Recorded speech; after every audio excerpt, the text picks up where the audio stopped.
एक लड़का अपने पिता की तरह सेना में जाकर देश की सेवा करना चाहता था। पढ़ लिख कर उसने भारतीय सेना ज्वाइन भी कर ली और दिल्ली यूनिट में पहली बार भर्ती हुआ। लेकिन अपनी हरकतों की वजह से अनुशासनात्मक कार्रवाई करते हुए सेना ने उसे बर्खास्त कर दिया। अपनी बर्खास्तगी के बाद वह अपराध के ऐसे सफर पर निकल पड़ा जहां से उसका वापसी का रास्ता थोड़ा मुश्किल था। वह हिंदू बनकर अपने आप को सेना का अधिकारी बताते हुए ऐसी हिंदू लड़कियों की तलाश करता जो या तो अमीर घर की हो या खुद नौकरी करती हो। वह हिंदू लड़की मिलने के बाद उनके सामने शादी का प्रस्ताव रखता और उनको अपने जाल में फंसाकर उनसे शारीरिक संबंध बनाता और अपनी हवस का शिकार बनाने के बाद उनके साथ ज्यादती करता। इससे परेशान होकर लड़कियां उससे पीछा छुड़वाना चाहती तो वह इसके बदले लाखों रुपए उन लड़कियों से वसूल करता और फिर निकल पड़ता एक नए शिकार के तलाश में। अब तक उसने न जाने कितनी ही लड़कियों को अपना शिकार बना लिया, लेकिन अभी पुलिस पूछताछ में उसने 24 हिंदू लड़कियों को अपना शिकार बनाना कबूल कर लिया। नमस्कार, मैं महेंद्र कुमार। आप देखना शुरू कर चुके हैं अपराध की बात पाथफाइंडर्स के साथ। हाजिर हूं एक सच्ची और वास्तविक घटना के साथ। आज की हमारी सच्ची घटना है गुजरात के अहमदाबाद की। दरअसल वंदे भारत ट्रेन रोज की तरह ही अपनी स्पीड में दौड़ रही थी। जैसे ही वंदे भारत ट्रेन गुजरात के अहमदाबाद में रुकी तो एक मुसाफिर अपना सामान उठाकर अपनी मंजिल की ओर चलने लगा। लेकिन जैसे ही मुसाफिर को लगा कि उसने भूल से किसी दूसरे का बैग भी उठा लिया तो उस मुसाफिर को अपनी भूल का एहसास होते ही उस बैग को ट्रेन की बोगी में वापस रख दिया। यह सब पास की ही सीट पर बैठा एक आदमी देख रहा था। जैसे ही उस मुसाफिर ने वह बैग रखा, मौका पाते ही उस बैग को उसने चुरा लिया और ट्रेन से फरार हो गया। कुछ समय बाद उस बैग का मालिक जब वहां आया तो उसने देखा कि उसका बैग ट्रेन की बोगी में नहीं था। बैग के मालिक ने कुछ देर तो बैग को बोगी में तलाश किया, लेकिन जब बैग नहीं मिला तो उसने अपने बैग की चोरी होने की रिपोर्ट पुलिस थाने में दर्ज करवा दी। पुलिस ने जब उस बैग चोरी की जांच शुरू की तो एक युवक बैग को लेकर जाते हुए सीसीटीवी में कैद हो गया। पुलिस ने वंदे भारत ट्रेन में लगे कैमरे से जिस सीट पर बैग लेकर जाने वाला युवक बैठा था उस सीट का नंबर निकाला। इसके साथ ही पुलिस ने रिजर्वेशन चार्ट से उस युवक की पूरी डिटेल निकाली तो पता चला कि जिस सीट पर बैग लेकर जाने वाला युवक बैठा था वह सीट हर्षित चौधरी के नाम से बुक थी। उस युवक का नाम हर्षित चौधरी था। जब पुलिस उस व्यक्ति के मोबाइल नंबर से उसकी लोकेशन ट्रेस करती है तो वह दिल्ली की बता रही थी। इसके बाद गुजरात पुलिस युवक की तलाश करते हुए ट्रेस की गई लोकेशन पर दिल्ली पहुंच जाती है।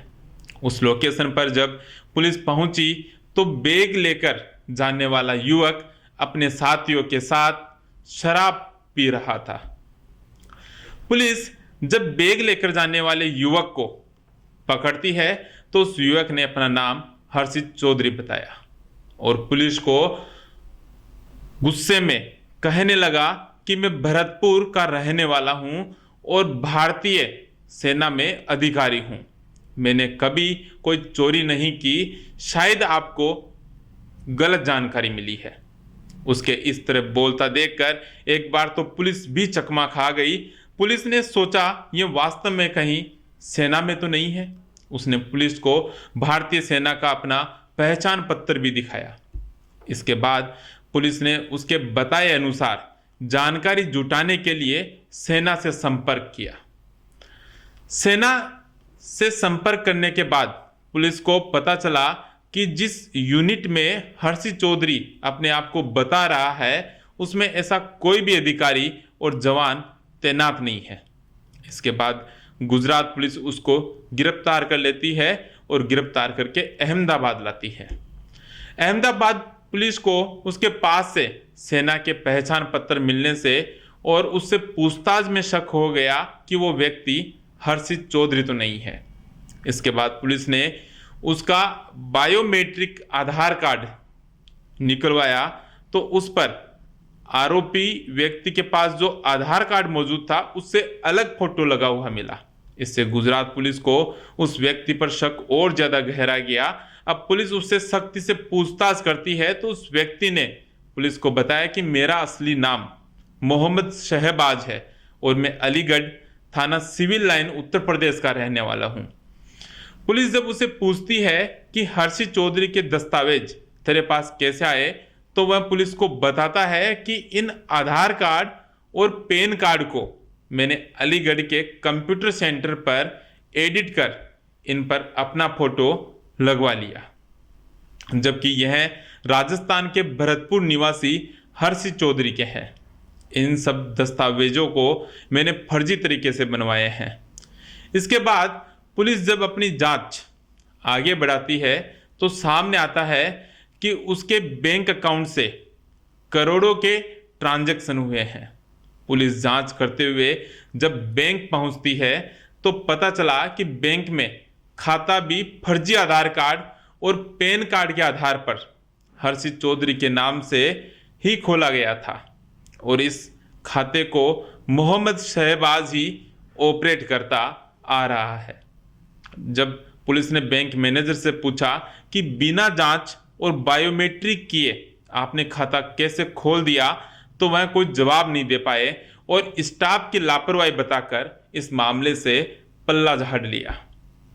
इस जांच के बाद पुलिस को मोहम्मद शहबाज पर शक और बढ़ गया। पुलिस अब तक यह पता लगाने में नाकाम थी कि उसने अपने फर्जी दस्तावेज क्यों बनवाए हैं, वह इनको किस काम में लेता था, साथ ही वह सेना के फर्जी पहचान पत्र को क्यों रख रखा था। इतना खुलासा होने के बाद भी पुलिस अभी असली वजह से अनजान थी।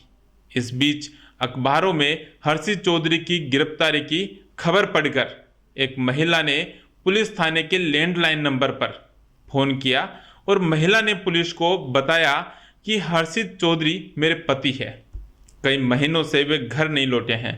इस पर पुलिस ने महिला को थाने बुला लिया। महिला के थाने पहुंचने के बाद पुलिस ने महिला को बताया कि जिसे हमने पकड़ा है वह हर्षित चौधरी नहीं बल्कि मोहम्मद शहबाज है। पुलिस से यह बात सुनते ही उस महिला के होश उड़ गए। इसके बाद महिला ने पुलिस को बताया कि वह झारखंड के जिला चाईबासा की रहने वाली है। मोहम्मद शहबाज ने उसे नाम बदलकर धोखा दिया है। उसने मुझे खुद को सेना में जवान होना बताया था। इस बात का भरोसा दिलाने के लिए मोहम्मद शहबाज ने मुझे व्हाट्सएप पर फर्जी आधार और सेना का पहचान पत्र भी भेज दिया। इस पर मुझे भरोसा हो गया कि वह सही बोल रहा है। हमारी बातचीत शादी.com पर शुरू हुई थी। इसके बाद मुझे अलीगढ़ बुलाया कर मंदिर में हिंदू रीति रिवाज के साथ मुझसे शादी कर ली। अलीगढ़ ही किराए के मकान में हम दोनों रहने लगे। इसके आगे महिला पुलिस को बताती है कि शादी के बाद शहबाज का व्यवहार उसके प्रति और हिंदू धर्म के प्रति अचानक बदल गया था और वह कुछ दिन बाद सेना से छुट्टी नहीं मिलने की बात कहकर कई कई दिनों के लिए मुझे अकेला छोड़कर जाने लगा। आगे महिला ने पुलिस को बताया कि जब वह कई दिन बाद घर आता तो मैं शहबाज से शिकायत करती तो वह मेरे साथ मारपीट और गाली गलौज करता, साथ ही मेरे साथ जबरदस्ती शारीरिक संबंध भी बना था।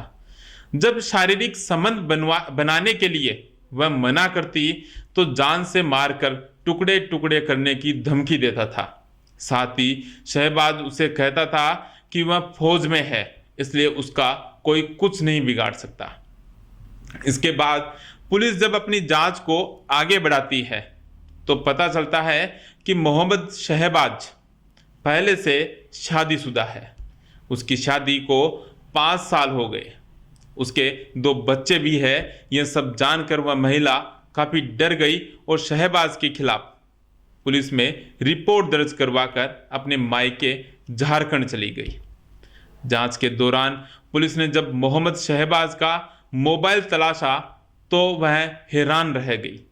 मोबाइल में पुलिस को आरोपी के 24 अलग अलग लड़कियों के फोटो और वीडियो मिले। इसके बाद पुलिस ने जब सख्ती बढ़ाई तो पूछताछ में सामने आया कि वह नाम बदलकर और खुद को सेना का अफसर बताकर हिंदू लड़कियों को अपने प्रेम जाल में फंसाता था। इसके बाद शादी करके या फिर शादी का झांसा देकर उनके साथ शारीरिक संबंध बनाता था। इसके बाद उन्हीं लड़कियों से पीछा छुड़ाने के लिए पैसे वसूलता था। अब तक मोहम्मद शहबाज 2 दर्जन लड़कियों को अपने जाल में फंसाकर उनको अपनी हवस का शिकार बना चुका है और उनसे लाखों रुपए वसूल चुका है। मोहम्मद शहबाज आगे पुलिस पूछताछ में पुलिस को बताता है कि वह सोशल मीडिया और मैट्रिमोनियल साइट का इस्तेमाल कर नौकरी पेशा करने वाली लड़कियों को अपने जाल में फंसाता था। घटना वाले दिन वह एक ऐसी ही लड़की के परिवार से मिलने अहमदाबाद आया था। यह लड़की एक बड़ी कंपनी में एक बड़े पद पर काम करती थी, जिसकी सैलरी पैकेज करीब 30 लाख रुपए सालाना था। यहाँ लड़की के परिवार से मिलने के बाद वह वंदे भारत ट्रेन में चढ़ गया। इसी दौरान उसने बैग चोरी की घटना को अंजाम दिया। अगर ट्रेन में सीसीटीवी कैमरे नहीं होते तो वह शायद उस लड़की को भी अपना शिकार बना लेता, जिसके परिवार से वह मिलने के बाद अहमदाबाद जा रहा था। लेकिन वह पकड़ा गया और इस तरह मोहम्मद शहबाज फर्जी दस्तावेज बनाकर अपने आप को सेना का अधिकारी बताकर हिंदू लड़कियों को अपने जाल में फंसाकर लव जिहाद की घटना को अंजाम दे रहा था। दोस्तों, इस घटना को बताने का उद्देश्य किसी की भावनाओं को ठेस पहुंचाना नहीं है, बल्कि समाज को अपराध के प्रति जागरूक करना है। समाज में ये जागरूकता लाने की हमारी ये छोटी सी कोशिश, हमारी ये छोटी सी पहल आपको पसंद आई है तो हमारे वीडियो को लाइक कीजिए, अपने दोस्तों के साथ शेयर कीजिए और हमारे चैनल को सब्सक्राइब कीजिए। और हाँ, आप इस पूरे मामले पर क्या सोचते हैं कमेंट करके हमें जरूर बताइए। जल्द हाजिर होंगे एक नई, एक सच्ची और वास्तविक घटना के साथ। तब तक के लिए दीजिए इजाजत। नमस्कार।